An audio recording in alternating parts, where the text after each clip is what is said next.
Maybe you've heard of Real Brokerage. Maybe you haven't. Today we wanted to break down for you what we feel like makes Real Brokerage different from every other organization and why you should possibly think about looking at Real for your business. So the story of Real, when we decided to join. So if you've been looking at changing brokerages, or especially if you're looking at more cloud-based brokerages, if that's kind of your thing, we actually did try, and we went to EXP for 90 whole days back in 2019.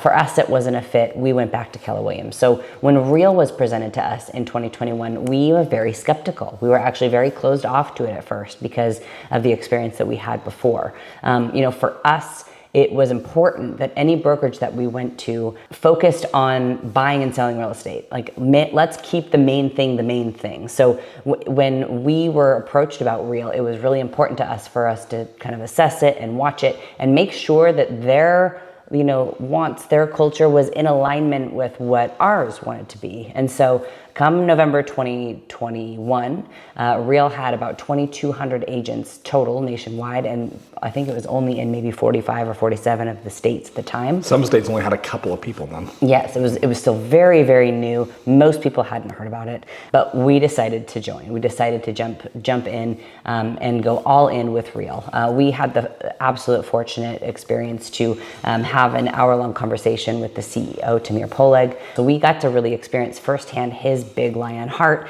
We got to experience his vision for the company, and then of course understand a little bit more about how their operations works and how their technology really is cutting edge in the industry. So coming from 2021, the end of 2021 with 2,200 agents, Real is now over 21,000 agents now in September 2024. Still by far the best decision that we've made. But there of course were some trade-offs coming from a brick and mortar to a cloud-based brokerage. It's been really fun to watch Real's growth over the last 3 years. It's been fast, but it's been very controlled and intentional as well. Yeah.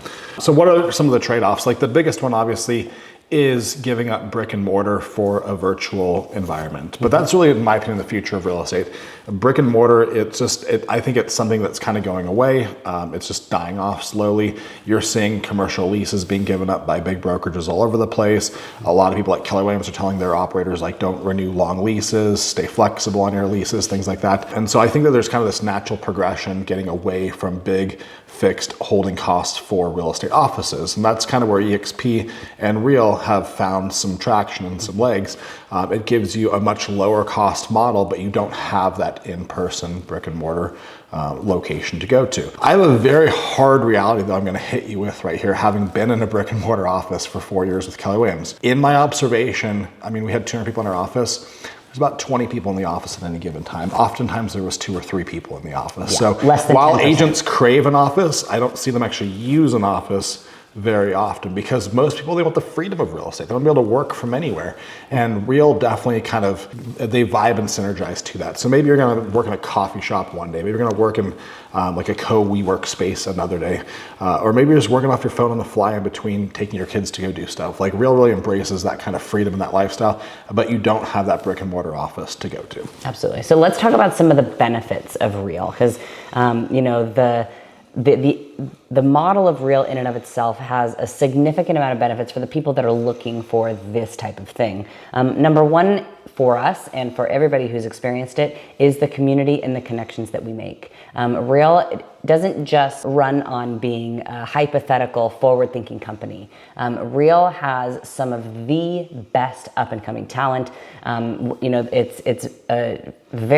demographic of Real is very, I would say, lower middle age, and so you've got a lot of elder millennials. You've got a lot of, Gen Z, or not Gen Z, Gen X. The lower part of that. So you've got a lot of forward thinkers, a lot of very tech-savvy people, a lot of very business-savvy people. A lot of video-savvy people. Yeah, a lot of social media-savvy people. So you've got consistent inspiration. And I would say that Real is a community of entrepreneurs. It's not just a community of real estate agents. So the vibe, the culture, the collaboration that happens is at an entrepreneurial level, where they're consistently wanting to help people figure out what other ways can we generate income, what other ways can we generate leads, what other ways can we help serve clients at a high level, not just traditional calling leads, door knocking, but we're talking lots and lots of different collaboration and community within Real in and of itself. Not to mention We've got Sharon.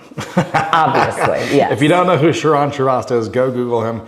Dude is a total badass. Like I always tell people, Sharon is, in my opinion, the leader in our industry when it comes to the C-level office. Like he is a visionary. He understands the pain points of real agents. He goes on like listing appointments with agents all the time, like sits in the living room with agents and hears what buyers and sellers are telling agents in our brokerage. He's a very tactical, very boots on the ground kind of guy, but also a very high level thinker. Sharon built his own brokerage down in Beverly Hills like 7 or 8 years ago, ended up selling it. And then he got into Real Brokerage in 2022 as our president.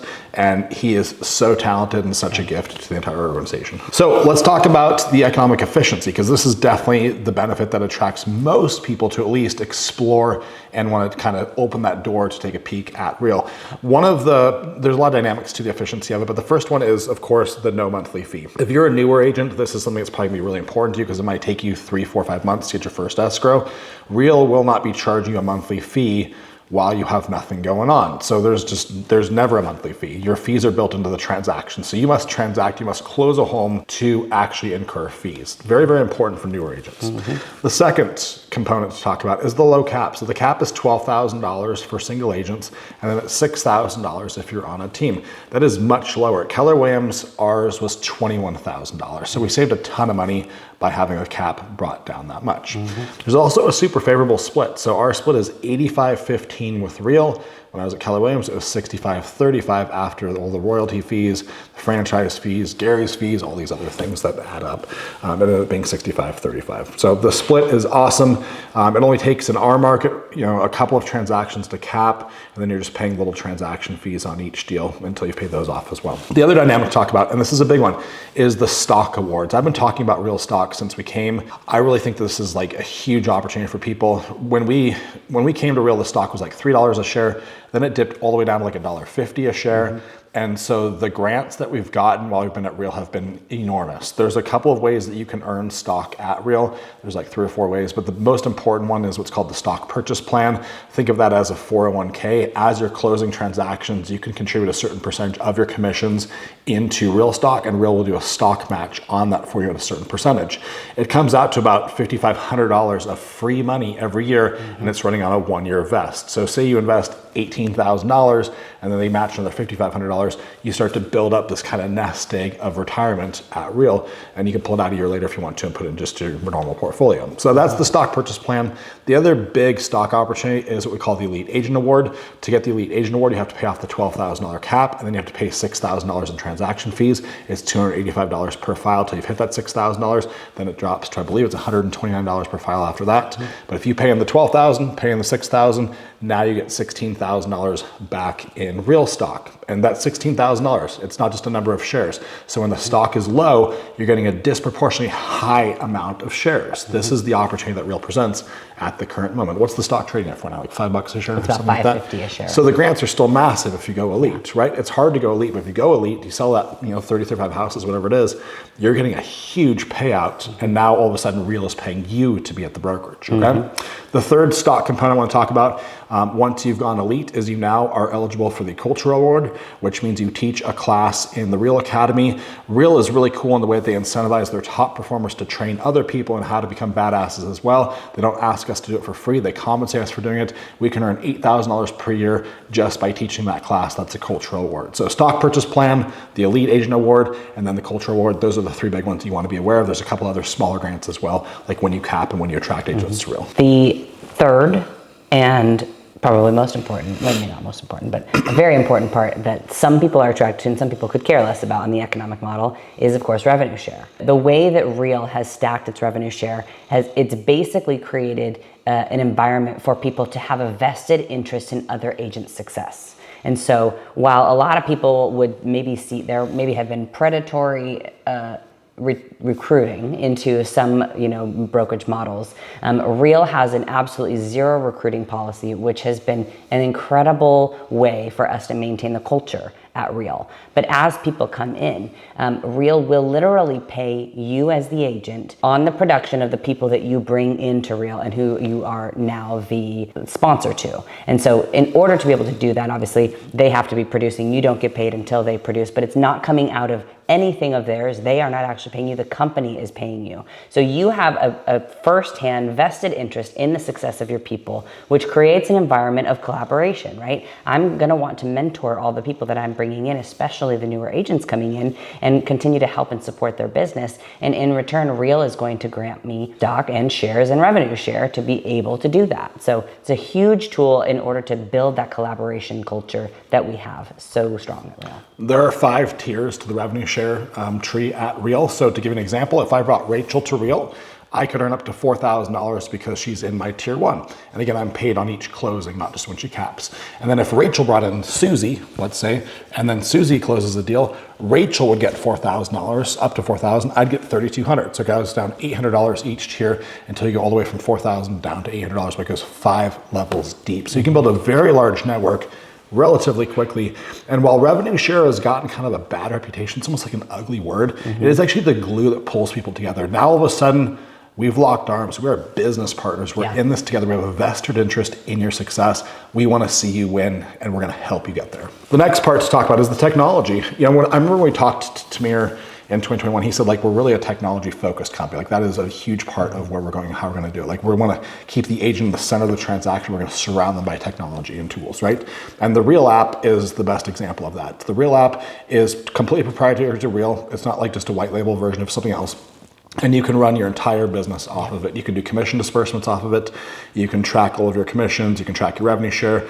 You can track your cap, track your revenue share, track your stock grants, all of that right in your pocket. It's truly an office in your pocket. It's very powerful, and it connects to several other tools as well. It's very, very good to use. It streamlines everything. Like everything was so paper heavy before, so process heavy, and the app from Real just really streamlined everything. Well, they've taken a lot of the good features of a lot of real estate technology and mirrored those good features into this proprietary app. So for instance, transaction coordination, it has actual tasks that you can utilize as a transaction coordinator, your administrative team can, in order to keep you organized. And it also has, you know, where you're uploading all of the files, and you can do compliance directly in the Rezen app. So it really is an all-inclusive, from the contracts to transaction management, to commission disbursements, to revenue share management. All of it is in this app, and you can track it really consistently. Michael, who is Real not for? So this is something that most people won't actually be honest with you about.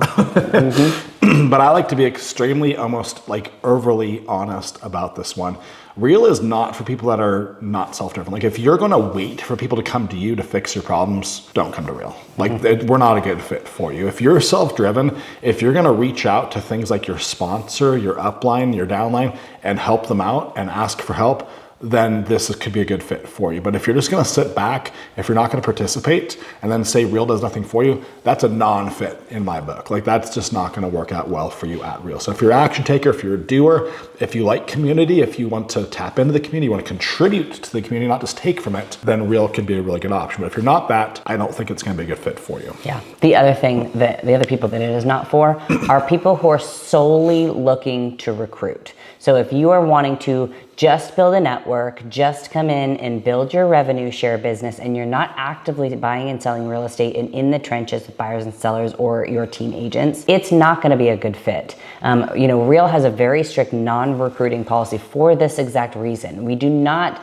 as a culture at Real, do not want to bring people in who are not in the business of helping others build a real estate business, or who are actually working in real estate, helping buyers and helping sellers. So again, if you're somebody who's just looking to recruit, you just want to build your network, you just want to build your revenue share, Real is not going to be a good fit for you. I believe the rule at Real is you have to close one home at least every 6 months to be revenue share eligible. Okay? It could be a referral, that's fine, but you have to actually have some kind of transactions going on. Yeah, exactly right. Again, we just want to avoid the full-time recruiter model. Okay, so common questions and answers. We just want to share a few of these with you that we get often, and just kind of answer them for you, just so you can better understand things.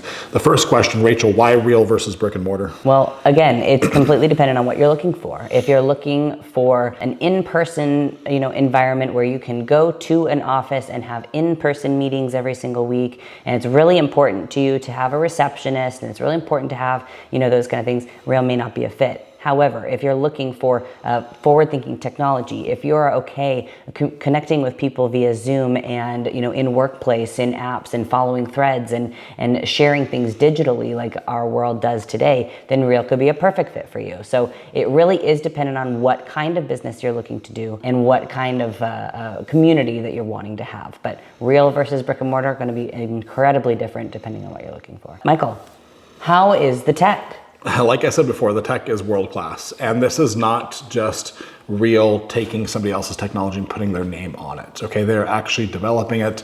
They have a software development team. What's the chief technical officer's name? Pritesh, yes. Go follow Pritesh on Instagram. It's at Forget Pritesh. Yes. He's awesome. He is brilliant at what he does. I'm involved in multiple technology companies within the real estate space: Sisu, Sierra Interactive, Follow Up Boss, Wailopo. And so I am a lover of technology. I definitely understand what makes it work, what makes it not work, what the pain points are for agents. And Real has built something that is just easy to use and that makes life easier for agents. One of the gifts that Sharon has is Sharon can bridge the gap between the technology, people that are building it, like the tech department, and the pain points that agents have, and bring that together from a vision to actual reality as well. So the technology is fantastic. The app is great, and it's something that we've built and continue to enhance.